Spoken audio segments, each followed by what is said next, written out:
Ek is Talia Reineke van die Hoërskool Oudtshoorn en ek doen my voorbereide Afrikaanse toespraak. Voorsitter, laas jaar moes ek die hele jaar luister na Graad 11 is jou belangrikste jaar. Wie nie leer nie, kom nie deur nie. En natuurlik, wie wyp, gaan dryp. Maar skielik is ek matriek en die gesaanik het nog steeds nie opgehou nie. My ouma teem oor die vallende standaarde, terwyl vandag se wiskunde bo haar 4-maakplek is. Ekstra klasse en stygende skoolrekeninge laat my pa wakker lê in die aand.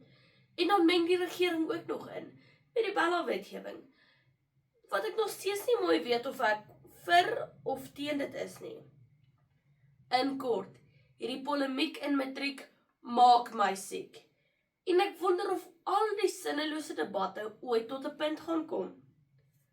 Dames en here, eerstens laat die vallende standaarde teen moeiliker onderwysdebat my laat wonder of ek nou slimmer of dommer as die vorige generasies is. Volgens 'n artikel op die Daily Maverick van 28 November 2025 sê Mmusi Maimane, leier van BOSA en voormalige leier van die DA, dat 'n parlementêre debat oor die huidige matriek minimumslaagvereistes nodig is.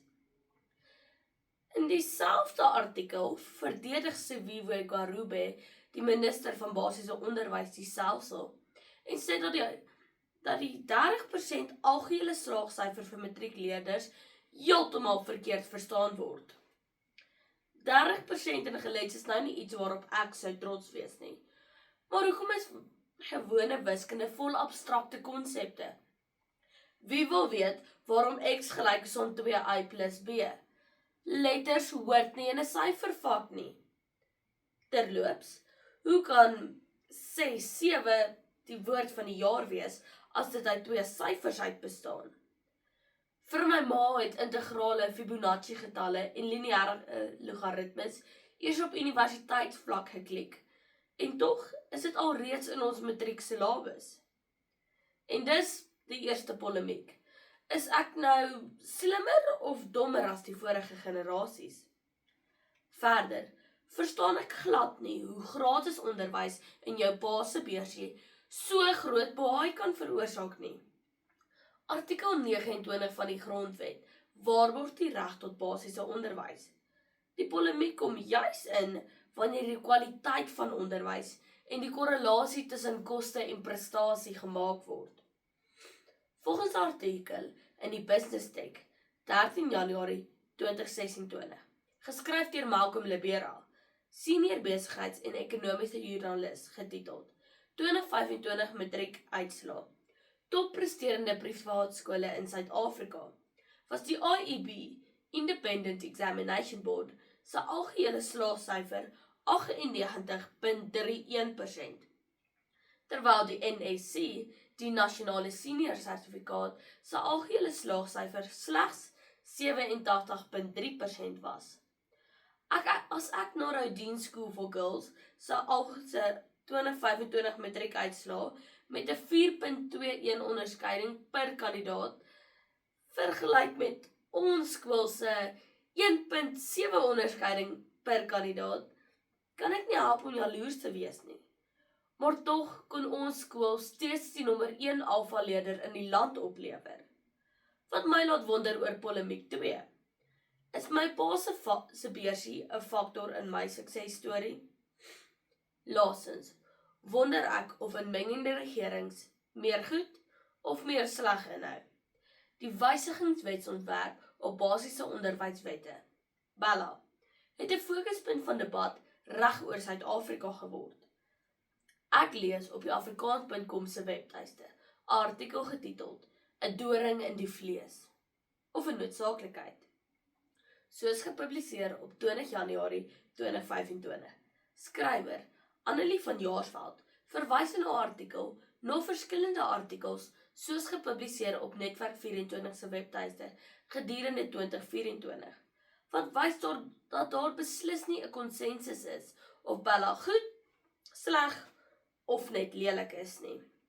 3 Januarie 2025. Bella gesprek is meer kompleks. deur Dr. Lindy Koort van die Universiteit van Pretoria. 7 Januarie 2025. Daar is 56 redes waarom Bella nodig is, deur voormalige visie-dekaan van die Universiteit van Stellenbosch, Professor Michael Lecondier. 13 Januarie 2025. Bella is lofwaardig, maar uitvoering met die werklikheid, deur Alana Bailey, hoof van kultuursake by AfriForum. Die lys gaan aan en aan, wat my punt versterk dat politiek bydra tot polemiek. Selfs nou, in 2026, is daar steeds geen einde aan die debat nie, en weet ek steeds nie of die regering vir of teen my is nie. Dames en here, die antieke Griekse woord polemikos beteken juis oorlogagtig, vyandig. Polemiek is 'n omstrede retoriek, wat bedoel is om 'n spesifieke posisie te ondersteun, terwyl dit die opponerende posisie ondermyn. Stop die polemiek. Ek wil nie kant kies nie, en voel so die mekaar soos 'n Griek in 'n Arabiese fliek.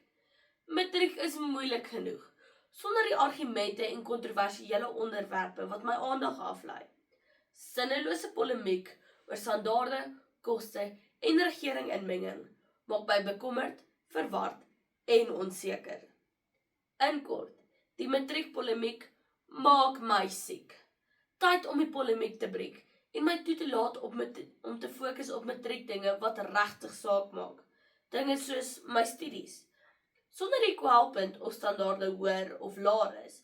My matriekafskeid rok, sonder om te wonder of my pa meer of minder met daardie geld kon maak, en my laat glo dat die toekoms in my eie hande is. Maak nie saak of die regering vir of teen my is nie.